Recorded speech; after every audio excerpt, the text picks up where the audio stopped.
right, happy Monday. Good to see you guys. Feel like I haven't seen you all in a while. I know you guys probably missed me. Any hands? None? Okay, there you go, couple. But I appreciate you guys. Thank you, Jesus, for another day of life. We're back in it. We're rolling.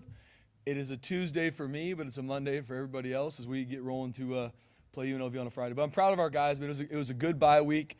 That Hawaii travel is no joke. But it was good to kind of get some days to get ourselves back in order. We had some good practices last week, and there's still a lot of things that we need to learn and grow from that game, but especially after a bye week to be able to look at the first 6 games. I mean, we've only played half of our season. We've got 6 more promised to us. And so for us as a staff to look and see what are we good at, what are we not good at in all 3 phases so we can continue to play our best football down the stretch. And I think that's the biggest message for me to our team. And I went up and talked to our team. I said, guys, me and you have to always answer 2 questions every day. Am I improving and am I having a positive impact? Like that was my focus for our team in the bye week. Like I got to answer that as the head coach. Our coaches got to answer that.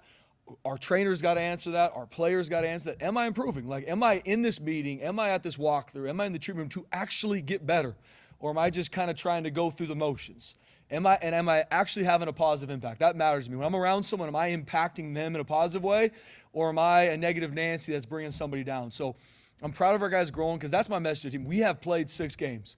Our guys have done some really good things through 6 games. Not perfect, still a lot to improve on.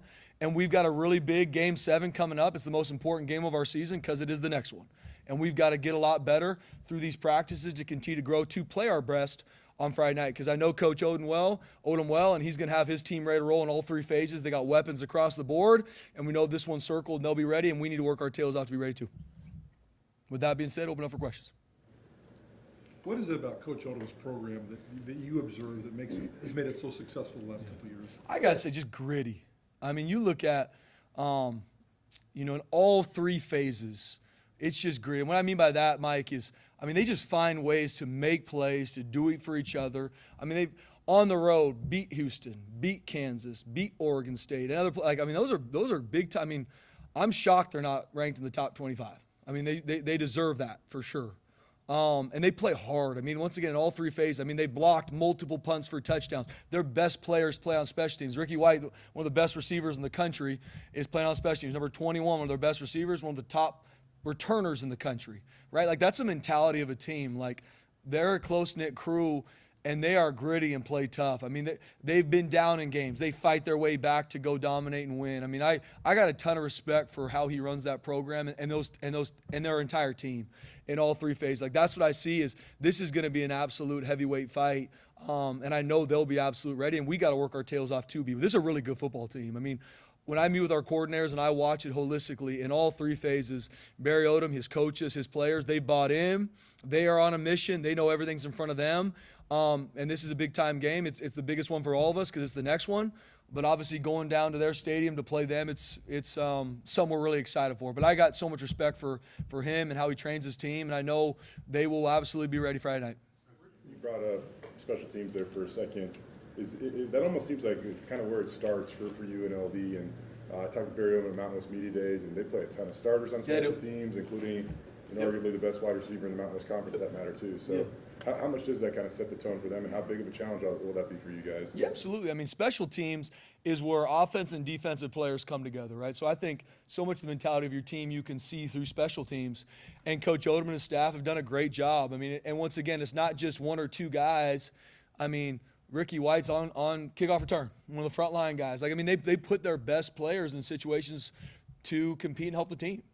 And that's a testament to how hard they work, how hard they train. And you can see that with how they've played this season. They're getting better week in and week out. And the amount of success they had on special teams, they're leading the nation in takeaways and turnover margins. So that's a team stat too.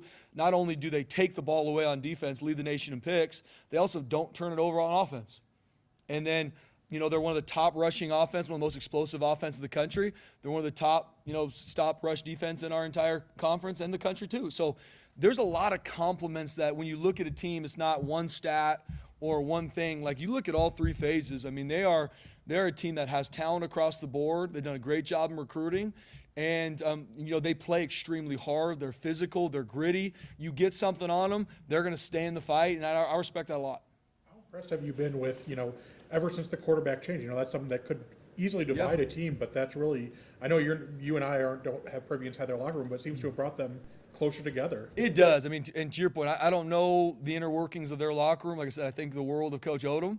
But number 6, Williams, I mean, he has put the team on his back. He's made the exact plays. He's one of the highest rated quarterbacks on the West Coast right now. Makes great decisions with the football. I mean, one of the most athletic quarterbacks, and we've seen some athletic ones. He's one of the most athletic ones we've seen all year on film. I mean, it is a nightmare to get him down in the pocket. And when he takes off, it's not like he's going to take off and get 5 or 6. He's taking off for an explosive run. They've got design runs for him, too. He can make all the RPO throws. He can make the deep throws down the field. And he's got weapons all over the place. I mean, when you see their offense, they got a really good, well-trained offensive line, physical at the point of attack. And they've mixed in triple option looks. They got shots down the field. They got RPOs off it. They got a lot of different formations. So it's a very well-run offense. A bunch of tempo is going to be mixed in. So I think, when number 6 came in, however it all went down, like I said, I'm not privy to that. I mean, that team's rallied around him, and he's a team guy. I mean, every time he scores a touchdown, I watch TV copies to see how guys are. He's celebrating with his teammates. He's finding teammates to go celebrate with. Like, that shows that's a close team. White is outstanding for them as a receiver. We've seen some good ones. Royals had a big game for Utah State. How does he compare? Like, maybe does he do better, or what is his call? Yeah, I thought Ricky White was one of the best ones in our, not just me, one of the best ones in our conference last year, and he's only gotten better. He's one of the most smoothest route runners that I've seen. He gets in and out of his breaks very well. You can run the whole route tree with him. And the thing about number 11, Ricky White, I mean, they move him everywhere. He could be at number 3, number 2, to the boundary, to the field, and he will block his tail off. We just talked about it. He plays on all the special teams. Like, he's a team guy, but he is a matchup nightmare wherever they put him. And they'll throw the ball deep to him. They'll throw – I mean, he's got multiple touchdowns where it's just, just like stop routes where he just give him the ball in space. If you play off, they're going to get it to him. And good luck making that tackle one-on-one. And he's had multiple touchdowns just that way. So – I mean, and number 21, I mean, Jesus, he's a dang good football player. Not only is he an elite returner, I mean, they'll put him in the backfield. They'll line him up everywhere. They'll motion him across the board. And both these guys have been there. They're seniors. Like, they know they know the culture. They know what they want to do. They're on a mission, just like our team. Like, there's a lot of similarities, and this is going to be, a big-time battle Friday night. It's not the championship game, but, I mean, it's got big-time implications for that, for the CFP. And to have that championship game down there last year and already have guys that have played in that stadium in a game that's meant a lot, how's that going to help? Yeah, I think just, for a lot of our guys, we've been down there. We know what it feels like to win a game. And I think on the flip side, I mean, like I said, I'm not in their locker room. I know this is a big match for them too, knowing that we were able to go. They had a great season last year, and us able to, win the championship down there is a testament to our players. And I know they can't wait to get another shot at us. And I know on the flip side, we can't wait to play them either. I mean, we have so much respect for their program. It's week in and week out. Every game is the most important game that you play in because it's the next one. And it would be no different if we played someone else, but we all know that this is a big-time game. It's a big-time opponent. It's in a big-time arena. It's on Friday night. And especially when I watch their film, regardless of even the record, like, this is a really good football team. And I know I'm not the only one saying that. Like, our players watch it. Like, Coach, this is a really good team we're playing, and we have to be our best. And that's where, like, I talked to our team multiple times this year. Like, guys, I don't need anyone to put on their Superman cape to go play UNLV on Friday night. But your best is going to be enough, but it is required. That's in your prep. That's how you live your life. That's how you practice. So then we go down there on Friday because there is going to be a lot of hype and buzz and all that. It's a big game on both sides. Our guys need to prep the best they've ever prepped this week, turn the right to play their best. Is Jackson Woodard the best defensive player you'll face this year? I think the world of Jackson Woodard. I mean, I really do. Watching his film, me and Coach Koetter talked about him. Even just they were able to play on some days that either we were off or I was in the hotel before our game watching him. I mean, number 7 makes so many plays. I mean, how he's trained, how he plays. I know he transferred in with Odom from Arkansas. I mean, I think the world of him. I promise you, after the game, I'm going to go find him and say I do. I'm going to tell him that personally because I just love how he plays the game. I mean, he finds a way to make physical tackles, sideline to sideline. He's, I think, first or second in the country in interceptions as a linebacker. I mean, that just tells you how much he flies around. He's a captain. I see him on the sideline. I see how he's with his team. I mean, I love how Woodard plays the game. Like, as a linebackers coach, like, I love how he plays the game. And I think, number 1, their safety plays relentlessly as well. I mean, you even see in the Oregon State game, one of those forced fumbles he created on a tackle. That's a hard play to make. I mean, across the board defensively, I mean, they're tough sledding when you go against their defense. And I think number 2, one of their edge rushers that transferred in, like, he's good. I mean, he's got a lot in his toolbox in regards to his rush moves. And they play hard. When you lead the nation in turnover margin, that is a monster stat. That's not like something, that's kind of out there. That is a monster stat that directly correlates to winning games. They create a ton of takeaways on defense, and they do not turn the ball over on offense. Like, that's a testament to their team and Coach Odom, what have they done? The Jesus just a moment ago, but I've seen on kickoff, you guys have tried squib kicks, kicking it out of the end zone, number of different things. Not going to ask for your plan beforehand, but how important is that going to be to have dialed in? It's huge. Yeah. I mean, we've seen it go sideways. We've seen us grow in our coverage units too, and that's what I tell our team. It is all about us learning and growing, and we continue to work it this week. Today's a Tuesday practice. We worked on our coverage units, making sure our lane integrity, everybody doing their job, not trying to do somebody else's. On both phases, on punt and on kickoff. Like, we got to do a great job covering it down. Our kickers got to do a great job with where we're kicking the ball to, and we got to do a great job in our coverage units. I mean, it's especially with explosive returners like we've seen, and I think Jesus is one of the best in the country. We got to do a great job playing together. It's not going to be one guy that tackles him. It's not. He's too explosive. That's okay. We need multiple hats there with the right leverage so we can keep him hemmed in. But we got to keep working on it. I mean, it's something that we've shown to not do it well at points, and we've shown that we can do it well. So now we got to be consistent, and that is. And I know I maybe sound even like beating a dead horse sometimes, guys, but there's so many things that you can focus on when you play a game, right? Like even you brought up, BJ, things that are maybe going to happen 2 months from now and all these things. Like, yes, all that stuff's going on, and our players are hearing it. I'm getting texts and calls. For me with our team, nothing moves the needle but how you work, how you prep. And that's where all I talk to our players about that is directly you earn the right to play your best and how you prep from Sunday to kickoff. And regardless if we're playing UNLV, who's a dang good football team, or someone who maybe hasn't played as well, it doesn't matter. And you see that in college football with what's going on. Like, it doesn't matter. Now, we've got a big-time matchup with one of the best teams in the country in all 3 phases. But it's our same process. That's what I told our staff. Like, let's make sure our process is improving every week. For our players, can this be our best week of prep? Because it needs to be. Why? Because it's the next one. And building that into them. So then when it gets to Friday night, I want our guys to attack success and go cut it loose. Not, oh my gosh, this is a big game. I hope I don't screw up. No, man, you've earned the right to play your best. Why? Because on Tuesday and Wednesday when no one was there, you were working your tail off. You were prepping when no one was around. Like, that's how you go cut it loose and play your best. Not perfect, but that's what we need to do in all 3 phases. Staying on the field, has there been a dialogue there? I mean, does he feel like he's got a target on his back here? I mean, obviously you need him out there. Yeah, we need him out there. I mean, hit lower, Tubes. Come on now, But he's no, I mean, he's our guy. And I say that. I've talked with scouts about him. I've talked with media about him. I mean, you talk about a young man in 34. He's been kicked out of 2 games. One of them was we got back that it was the wrong call, but I mean, he's our guy. I mean, he works his tail off. Today at practice, he works his butt off.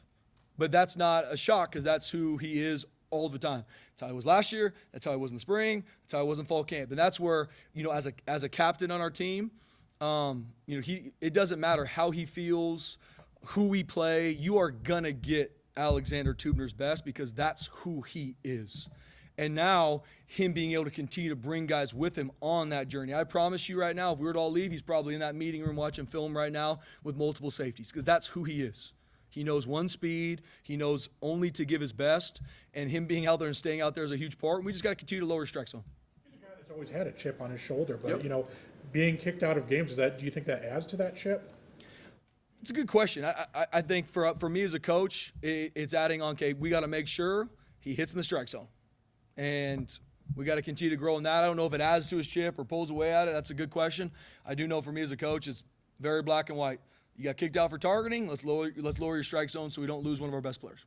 Coming into this game, it just seems to me, watching all of our games and watching their games on tape, both of these teams are better than they were last year. So where do you think you guys are most improved from last December? And where do you think they're most improved? Yeah, I think just like anything, Bob. I mean, to put one thing on that's hard. There's so many things on a football team. There's so many plays in the game in all 3 phases that you're constantly working to improve. There's one-on-one matchups across the board all the time. From, like Jay brought up, our kickoff unit is going to be one-on-one across the board versus their kickoff return. Who's going to win? So I think just like anything, you're working to grow those fundamentals and techniques from January to October to November to December. You're always working to grow and improve. And so to say where we're improved from last year to now, I focus on where we're growing week to week. I mean, guys, I'm a firm believer. You are a new team every single week. Guys get hurt. Next man up. Carry the flag. It's college football. Like, that's the reality. No one's going to be like, oh, you didn't play well, but that's because a backup's in. Nobody cares. Next man up, carry the flag. So just like I know they're talking to their team, for us, we need to play our best game 7, because we've had 6 opportunities to learn and grow. They've played one more game than us. I told our team this. They've got one more opportunity than we do to grow and improve in their fundamentals and techniques. So we've got to make sure we capitalize in regards to how we practice to continue to improve. You said that when it comes to Ashton, whether it be 1/2 or 5 overtimes, he'd be ready for you guys. Yep. All the way back at fall camp, you said that you wanted to identify everybody's breaking points. 34 touches, career high time, 31 carries. What is Ashton Genty's breaking point? I haven't found it yet, Jay. I'll be honest with you. I mean, and that's a young man that he practices like it. He practices to play that way. Every day, everything's tracked with GPSs. And every day, Coach Hilgard comes to me middle of practice. Ash is high today. Ash is getting up. I'm like, that's Ash. And it's not just him. There's multiple other players on our team that that's our team. We don't deal with, and that's Boise-State football, the blue collar, the chip on their shoulder. It's not, all right, guys, it's practice. We gotta do it now. No, that's player-led. The Alexander Tubners are going out there freaking playing their tail off on a Monday morning practice because that's the opportunity they have to improve. So with Ash, I mean, he is ready to give everything for this team. Not because people can continue to talk about him, which they will, and he's deserved that, so he can help the team. Whatever that looks like, from special teams to offense to catch the ball in the backfield, getting the ball handed off to him, whatever it takes. Whatever it takes to win the game. What is that dialogue like, though, as he gets over 30 carries, over 30 carries, over 30 touches? And are there some guys that if they say you're good, you just kind of maybe trust them more than whatever the GPS is and stuff? Absolutely. Yeah, and you see your guys and how they train and how they've built themselves for that. We've had a lot of practices to October 20, whatever. We've had a lot. So we can see these guys in regards to how their bodies are trained and what they do to where the output they can have and training them so they cut it loose and play fast and explosive on games. And Ash is one of those. So obviously in game, it's always a feel to see, okay, when does he need a breather, when does he not? But I know the opponent we're playing and every team, we respect all, fear none here.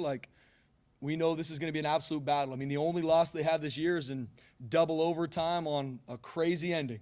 Right? I mean, this team is battle-tested that we're going to play Friday night, and that's a testament to how they train in all 3 phases. And that's what we're going to tell our team, this is a heavyweight fight. These guys will not back down, and they will be on the attack in all 3 phases. We need to be ready for that, and we need to be on the attack in all 3 phases. Turnover margin, I mean, obviously they're getting a lot, and you guys haven't been able to get a lot defensively yet. You only have 4 offensively, so I guess you're at least not losing the turnover battle. But how long can you sustain this where your defense is just not getting takeaways? I mean, how bad? Yeah, but we need to, and it's something that we just like any stat, I use stat to not to either pat yourself on the back that you're doing something well or be pissed off about it. It's how do we grow this? And for me as a coach, there's got to be ways to rep this and change. And we're working our tails off at it, from how we drill it in practice to how we rep it in drills to how it's repped in team situations, because we need to create more takeaways on defense. We've had 1 interception on the year. Can't happen. I think UNLV's had 15 or 16. Those are huge plays in the game. And so we need to create more takeaways on defense. And so we're training it, we're working on it, and it's something we have to improve. And hats off to our offense, not turn the ball over. We've had some situations where it was close, so we got to continue to work our ball security, but we got to take the ball away on defense, and we got to secure it on offense. I assume that you don't spend a lot of time looking at top 25 polls, but when you hear that Oregon's number 1, any kind of emotional reaction based on how close you came to beating them on the road?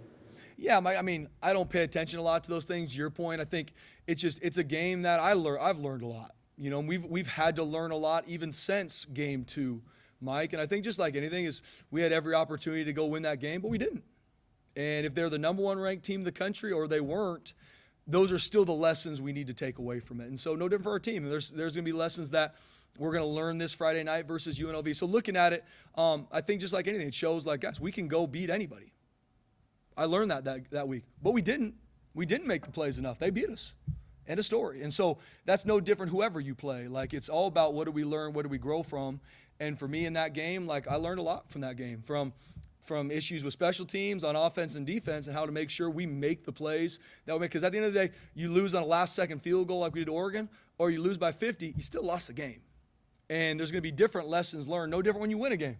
Like we talked about Hawaii, like, we won that game, proud of our team battle. There's a lot from that game we need to continue to learn and grow from. So looking at it, Mike, I don't pay attention to the outside. I try to focus very, very streamlined, fire hose focused on what moves the needle and what helps our team grow. And that's my messaging to them. I think at the end of the season, we really go back and self-scout and look at some games. It might bring some different emotions back. But I know even in the bye week, it's strictly one play at a time. From special teams to O&D, what are we doing well? This fundamental is really good. Let's keep out how we're doing it. This schematic is really good. Let's keep it. This isn't. We got to grow this. This is what we're giving away. Got to change it. And at the end of the season, we'll probably look back and have some different thoughts on each game and the emotions that come from it. But right now, it's all about how we're growing from week to week. So just with the turnovers, with how many UNLV have compared to you guys, can you identify maybe what they're doing that maybe you guys aren't doing as well? I guess what's the disconnect or the difference there? Yeah, I mean, they're doing a great job playing with, great vision in the back end. They've created a lot of interception. I mean, Jackson Woodard, a linebacker having 4 or 5 picks. It's usually, I think, number one has 4 or 5 picks themselves. So them together have 8 to 10 picks somewhere in there by them just themselves. I mean, they're doing a great job playing off QBIs. They're doing a great job catching the ball when it's thrown in their direction. They have relentless pursuit on defense, so some tip balls are in there. They're getting them. They're creating a lot of forced fumbles by how hard they tackle and how hard they play, and they're getting those fumbles. So there's a lot of things you can look at that we need to improve on defense in regards to how to create these takeaways, and obviously it's on film that UNLV does a much better job than us. 2 sacks by Shea against Hawaii. I think it's now 7 sacks by your secondary this season. When you're getting more than just your linebackers and ends in there, what does that do for your defense, and how well are you liking your blitz packages? Yeah, it's a huge testament to the plans that were put in place and our guys buying into it. And no different. I mean, we've done a really good job creating pressure and confusing quarterbacks and creating sacks, but that is not just a testament to the guy that got the sack. There's a lot there shouldn't be anywhere to throw the ball. Right? And there's a lot of times in Hawaii that our DBs did a much better job from the week before to where there's nowhere to go with the rock. And so then the quarterback's got to pat the ball, and what happens? The rush is able to get home. But a guy like Shea, especially, I mean, Shea hadn't really played a lot of dime prior to that game. Alexander Tubner goes out.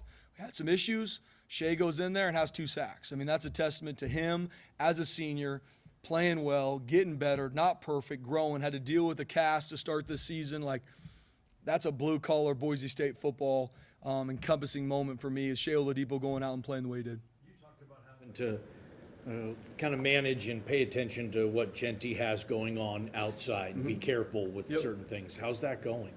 I think just like anything, Johnny, we're working through it every day. And I meet with him.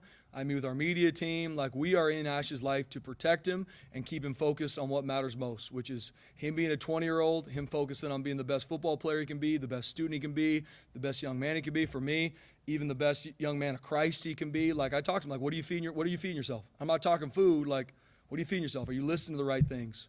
What kind of podcast you in? Have you been going to church? Like, I want to help surround him because the amount of influences pulling at him that want his attention, I can't even imagine. I know what I'm getting, and I'm not Deuce, and I can only imagine what he's getting. But he's such a phenomenal young man and teammate that it is my job to protect him, to make sure that the time that he does give outside sources for either media or time, we got to be very calculated with it so he can still be a 20-year-old that's focused on continuing to grow. When it comes to him, again, your being here is a big reason why he's here. So after you got hired, when was the first time you spoke with Ashton? Was it in person, on the phone? And just how did that conversation kind of go for you? Yeah, Ash is a young man that when he was 17 years old and he early enrolled here, like even as the defensive coordinator at the time, he's just such an engaging young man, right? Like, I remember we went to church a couple times when he was a young freshman, and I just so blown away, not only on how he was as a football player. I mean, he walked on campus as an early enrollee and was scoring 70-yard touchdowns against our starting defense. So first I was frustrated with him.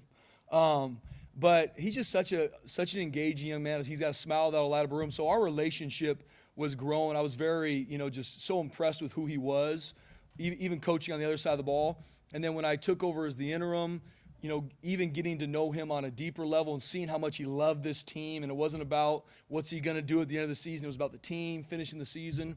And then him staying here, even with all the outside, pulling him to leave. He wanted to be committed to this place, leave a legacy. Just our relationship has even continued to grow every single day. And I'm impressed with him every single day. I tell my wife that. Like, there's times I go home and just what either he says to the team or his actions, who he is. I mean, there's so many days that I'm blown away by who he is as a young man. And he does some things in the field that I think the country's blown away at, me included. But every day that I come to work and see how he is as a teammate, every time we meet, it's all about others. It's about the team. It's about how he can help this guy grow and what he's seeing. It's not about Ashton. It's about the team, and that's why it's a testament to him. And he's a humble and hungry competitor that I've grown to be very impressed with. I'm excited. I mean, God has an amazing plan for his life in football, but even more importantly off of it. Social media has a lot of fun with Ashton, the way he stands up straight up in the backfield. Yeah. And I think a couple of your other running backs do that. Is that a strategy thing? Is that an eyesight thing? Yeah. Why is that? It's a great question. You're going to have to ask Coach Jamo about it. I promise you when he runs, I don't coach him one bit on how he stands. He can stand however he wants. That's a good question, though. I mean, much people have asked me, and I'm like, I do not have the answer to that. That'd be a good question for Coach Jabo. I love how he does it, though. Now it fires me up. All the, Mike Myers or whatever it is, tweets have me cracking up. With regards to the short week, obviously having last week off to prepare for them, does that give you a bit of an advantage, you feel? I think just like anything, you could look at it both sides. I'm a firm believer in you only grow in playing this game by playing it. And so right now I look at UNLV as they've played 7 games. They've got one more game to grow and improve in all 3 phases more than we do. And so I've told our team, we're playing from behind the count. We got to improve. We got to grow because they got one more opportunity than we do. And hopefully we handle business in the bye week and in our prep, focusing on us growing. So you could look at it both sides. All right. Thank you. Appreciate it, guys.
What impresses you most about head coach Spencer Danielson?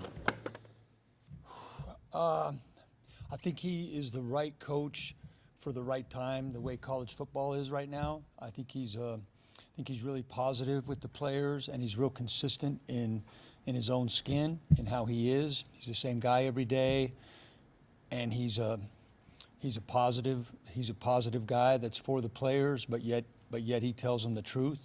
He tells them what they need to hear, whether they want to or not, and I think they can see that he's genuine in what he says to them. How daunting is that? It's the 13 interceptions you look at from UNLV. They do a really nice job of taking the ball away. They have some ball hawk guys in that secondary and at linebacker. I mean, they're legit. I mean, it's not like they're lucky. They've made the plays. They're very well coached on defense. They have a lot of defense. They do a lot of different things. They don't just sit there and give you one look. I mean, obviously their head coach has been been successful as a player and as a coach at the highest level. And you know, they hit on their transfers. They hit. They've got some really talented guys there. They're playing good. You got to give them credit. What stands out to you about Jackson Woodard, number 7? His length. I think he played his best game in the Oregon State game. His length, his speed off the edge. They move him around. He's versatile. They use him in different ways. He's more like an NFL outside linebacker. He's a dropper. He's a rusher. They move him around. I think they do a good job. They've got three guys I think who are really good playmakers, and those guys have made plays. And yeah, I mean, probably obviously you had some watch the Mountain West Championship game from last year. So how do you feel like this team, UNLV being, has grown even since that kind of moment? I think when you watch that game, I mean, that game doesn't matter right now. I mean, I'm sure it matters to the psyche of both teams in different ways, but everything kind of went wrong for UNLV in that game. And I'm only talking about Boise's offense against UNLV's defense. I mean, Boise State hit a lot of big plays, and I mean, don't get me wrong, you still got to make them, but some of them were a little bit lucky. Like on the long touchdown pass to Bolt, their two guys ran into each other and fell down. I mean, you can't. That had nothing to do with game planning. That was just luck. So I'm sure that UNLV feels like that they didn't put their best foot forward, and I would agree, they probably didn't. I mean, they had a lot of things go against them in that game. I think they're playing at an extremely high level right now. I don't think that's the kind of game it's going to be this week. I mean, that's not how we're built, really. I know from the Boise State offensive coach's standpoint, they didn't know if they were coming back in that game. They didn't know if they had a job, so they let it all hang out. They had a little bit different kind of a game plan than we're going to have in this game. So I don't see it going the way that game went last year. That's neither here nor there. That's just the truth. Cam Camper, I mean, consistently every game getting up numbers. I mean, is he maybe a potential NFL guy, Dirk? That's not my decision to make. He's finally healthy, and he's been playing at a high level since he became healthy. I'll be the first to admit that I didn't really know what we had, because he didn't practice in spring ball and he didn't practice in fall camp, so I didn't really know what we had until he got healthy. But he's a really good route runner. We can move him around. He knows all the spots, and he's playing good for sure. But I don't know about the other part. How about with Ash? Just what you would. Yes, I think he is an NFL player. I'm going to go out on a limb on that. But just his toughness down the stretch in that Hawaii game. I mean, at times we've asked about him not playing in the second half, and then I mean you rode him to the end of that one and picked up a road in there. Yeah, well, as I said, I think maybe we haven't talked. I mean, the biggest difference in that Hawaii game, we've been scoring touchdowns in the red zone. We had to kick field goals, so that 21-0 or 21-7 was 13-7. So that 3 touchdown or 2 touchdown lead was 6 points. That's a big difference. We've been doing a great job of that, of scoring touchdowns in the red zone. We did not do that in the Hawaii game. Some of that's due credit to Hawaii. You gotta do what you have to do to win the game, and that's, in this particular game, in the Hawaii game, we needed Ash to carry it 31 times. If that's what we need this week, that's what we'll do. Spencer, just having some fun with Ashton Genty, and social media is having a lot of fun with the way he stands straight up in the backfield. Is that an advantage thing to see, or is that just a personal thought of his? I think a couple of the other running backs are doing it as well. Oh, I think that's probably a social media invention that has caught hold, and now people are doing it. I don't pay too much attention to that. Did he do it? Did he start doing it because he just made him more comfortable, or I don't know. You don't know anything, right? I don't know. Yeah, I don't know. He's pretty good at it though. Couple more. Dirk, how impressive was the ground game there in the fourth quarter and to finish it off, in the second half against Hawaii? Yeah, I mean, I think that's one thing that a running game does is I think that showed up in the Washington State game as well. That we didn't, we ran it better in the fourth quarter than we ran it in the first and second quarter, and I think some of the teams around the country, and I've been plenty guilty of this in my career too, is you have a tendency to give up on your running game too early, and you can wear a defense down if you're able, with time and score, if you're able to hang in there with your running game, you can sort of wear a defense down a little bit in the fourth quarter. What do you think the way Maddox played against Hawaii? He had some good things and some not so good things. I mean, it wasn't his best game. It wasn't a bad game. I mean, the things that we talk about every week. Mad Dog does a good job running the team. He's not turning it over. He's getting the ball out of his hands, which is having the effect where we have very few negative plays in the pass game. But we need to be more consistent with our ball location. So it's a work in progress. It's been a little up and down.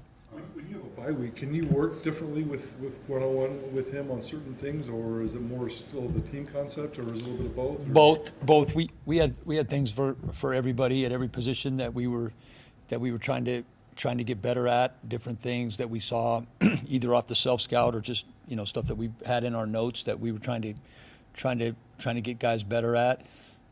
We practiced twice over the bye week, so you're not gonna get a ton of that. But anytime you point things out to these guys, that's one thing these players do a good job of, is they, when you point things out to them and make it a point of emphasis, they're working to try to make it better. When you say Maddox and ball location, is that just fitting it into the target more precisely, or? Some of it's timing when you let it go. Some of it's ball location, inside, outside, high, low. Some of it's footwork.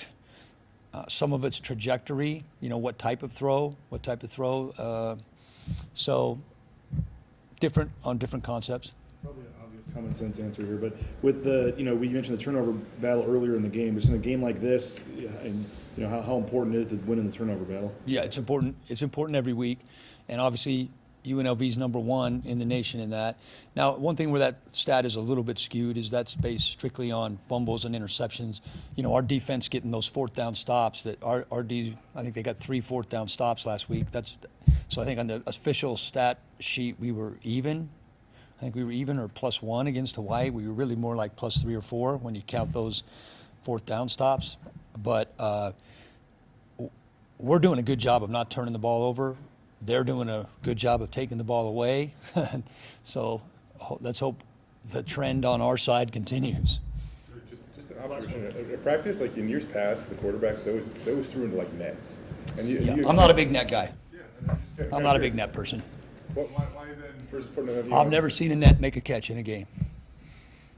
So is that more for your quarterbacks or more for the receivers, or who's that? That's just more for me. All right. Thanks, guys. Thanks, Eric.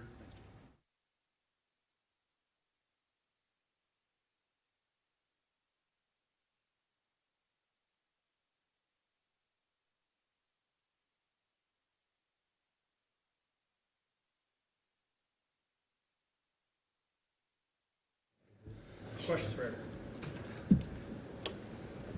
Your secondary now has, I think, 7 sacks on the season.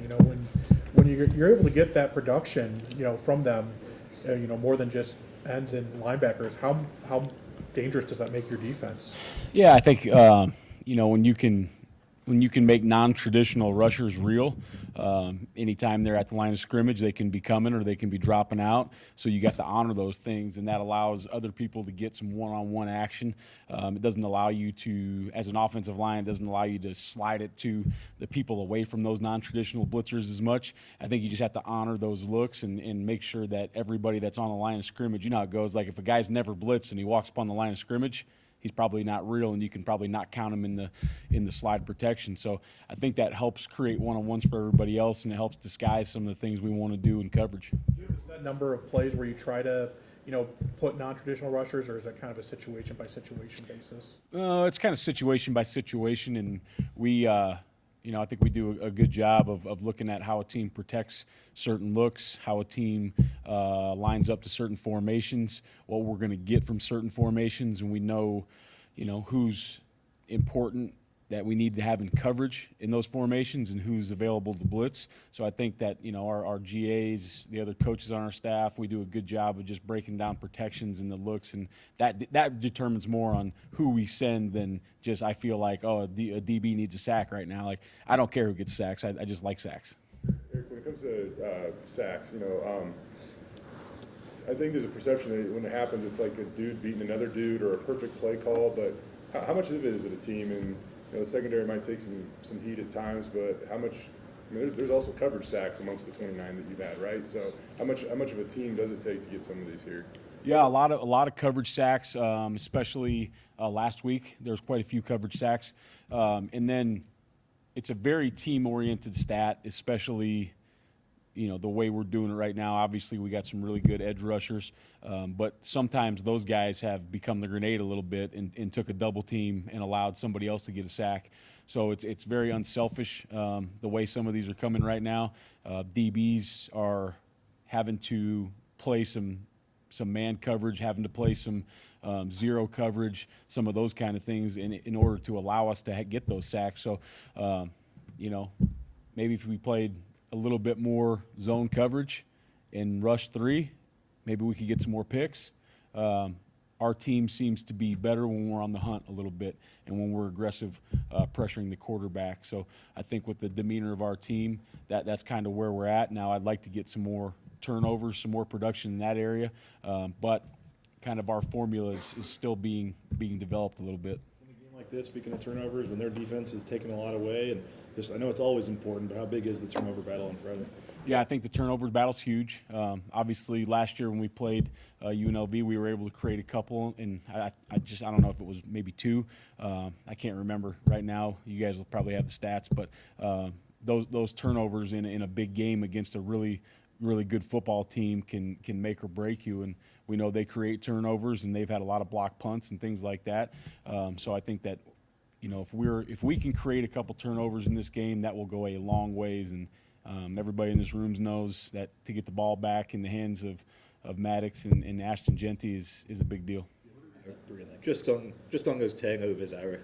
Dirk made a good point that turnover on downs aren't recorded on the stat sheet, but you guys have plenty. Just what makes you guys so good at making those 4th down stops and winning the ball back? Yeah, first and foremost, the kids. Right, they play. They have a high sense of urgency in those situations. They play really physical in those situations, and then I think that we've put a big emphasis on Sundays in practice, which is not like a high intensity practice for us, but it's a Monday practice.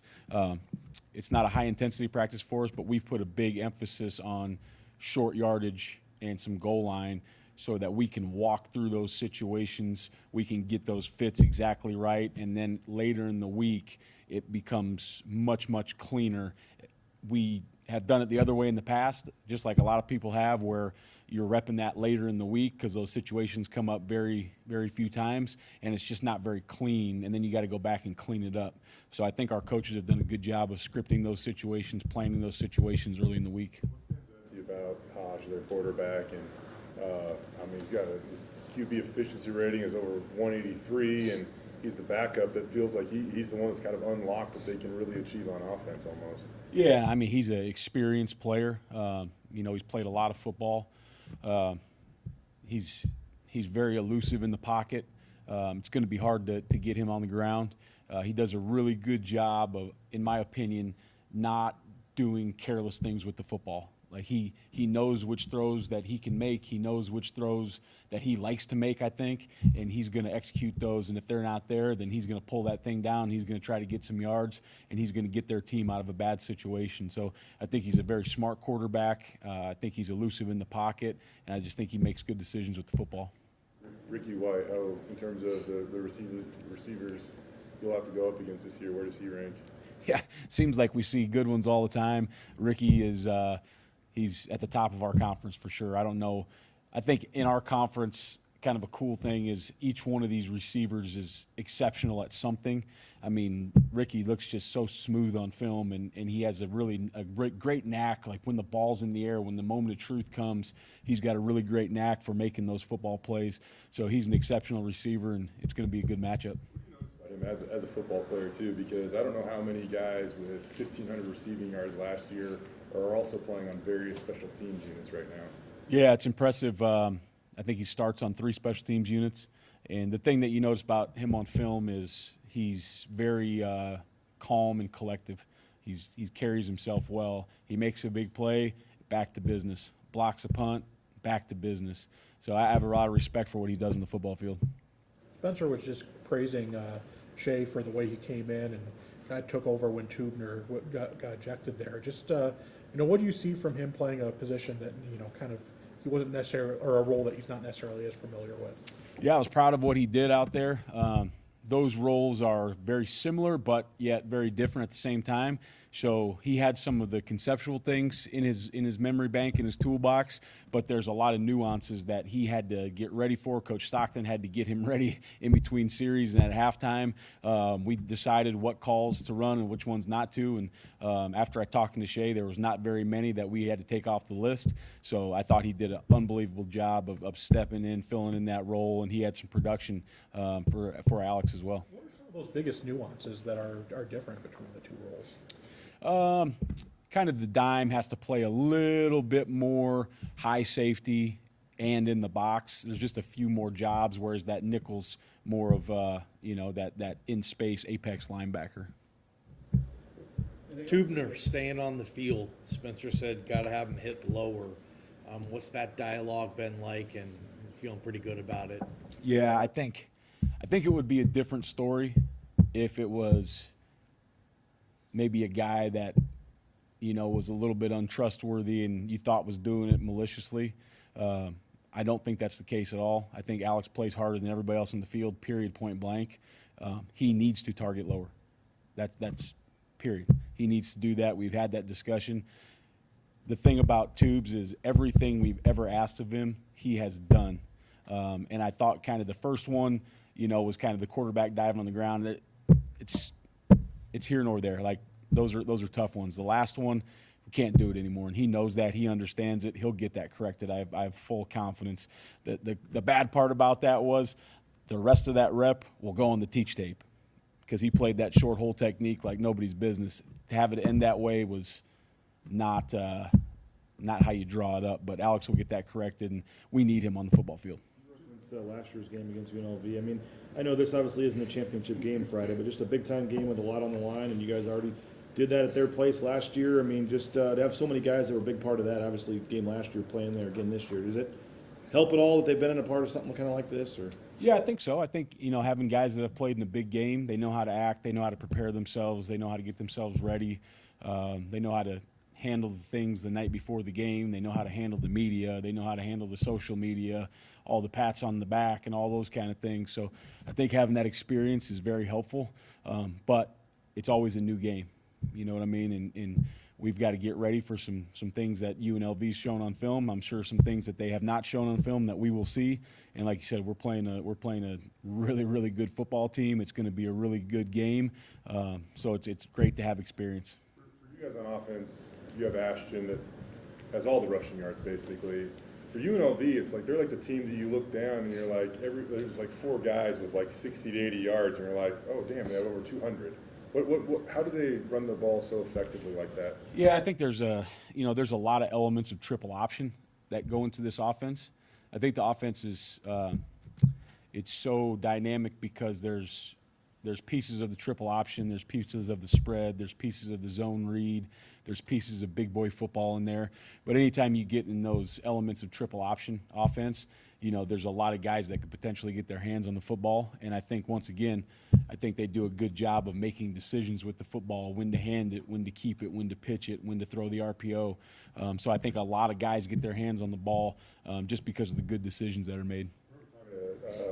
Ahmed after the North Dakota game last year, and finally had some production, and it fed to his confidence that all the hard work was worth it.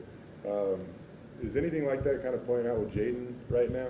Yeah, I think Jaden I think Jaden has always seen like the hard work's paying off because he's consistently got better over the last, whatever it may be, year and a half. I just think that Jaden now, finally, in my opinion, this is not Jaden's words, in my opinion, he just cut it loose. He trusted his technique. He trusted that he knew what he was doing, and he just cut it loose and played ball, and that was great to see. I think you ended up with 9 pressures. I mean, as of last week, that was like second most in an FBS game this year. And how impressive was that effort? Yeah, super impressive, and I think those are things like that we all talked about preseason. Who else is going to step up and rush the passer with Ahmed, right?